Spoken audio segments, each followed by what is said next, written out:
Welcome back to the Newport Gulls pregame show. This is the Broadcasters Roundtable. I am joined, as always, by Newport Gulls insider Matt Tonis and by Parker Wheeler from the Keene Swamp Bats. Both teams come in somewhat of a losing skid here, and Matt, I'll start with you. The Gulls went on the road, and they lost to New Bedford, and they lost to Mystic in two games that really, early on, they lost the lead and could never really recover. Yeah, the problem has been slow starts for the two regular season NECBL games. 5 runs in the first few innings for Mystic the other day. That was really the story of the entire game. Also, situational hitting. Once the Gulls got runners in scoring position, they could not hit them home. They had a bases loaded situation with nobody out in New Bedford the other night, down by 2, and could not tie the game or take the lead, and that was really damaging to their efforts. And Parker, there is only one undefeated team left in the NECBL. That is the New Bedford Bay Sox. There are two solely defeated teams, Danbury in the south and Keene in the north. And Keene's gone through some rough patches here early on. Yeah, absolutely. 0-4 to start off this season. And, it's been the Bats, actually, that haven't been able to come alive early on this season.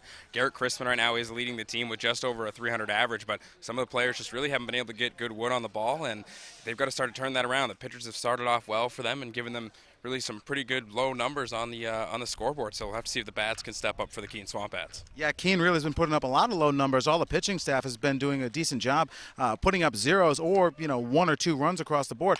Deficits that a good offensive team should be able to come back from. It's definitely true down in the south, but it seems true up in the north that offensively June is a bad month for the NECBL players. Yeah, that's what it appears to be right now. And like I said, you just said it, the pitchers have been doing well. They ended up having the lead the Swamp Bats did in Sanford going into the 9th inning and couldn't hold on to that one as well in the 9th. So it's unfortunate, but we'll see if the Bats do start to heat up for all the teams around here.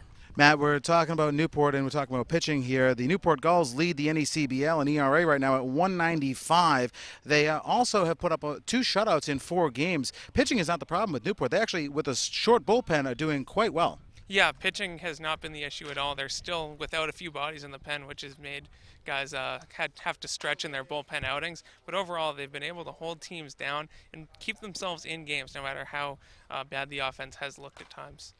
Parker, coming into Newport, the Keene Swamp Bats come in from what is a relatively short ballpark up in Keene, New Hampshire. They come into Cardine's Field, a 28-foot fence surrounding the field. It's a much different atmosphere down here in Newport. What was the feeling on the bus on the way down as far as offensively, which has struggled coming into such a big ballpark? It seems like everyone's staying patient right now, just really trying to get the focus on the ball and stay in front of it and things like that. Yeah, definitely interesting. A higher fence out here and stuff, but nothing too intimidating. They realize it's early in the season still and see if they can start to pick it up a little bit more here.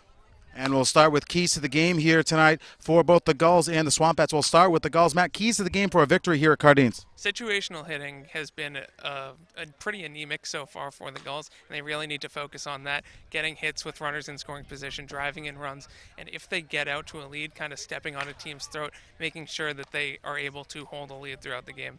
Parker, keys to the game for the Swamp Bats here tonight to pick up their first win in the season. It's got to be early run support for the Swamp Bats. Get those pitchers some relief on the mound and see if they can just command it from there, but definitely early runs for the Swamp Bats tonight. I'll have the call later on tonight with Parker Wheeler. Matt Tonis will be in charge of the postgame show and hosting the postgame show. The NECBL pregame show for the Newport Gulls continues next.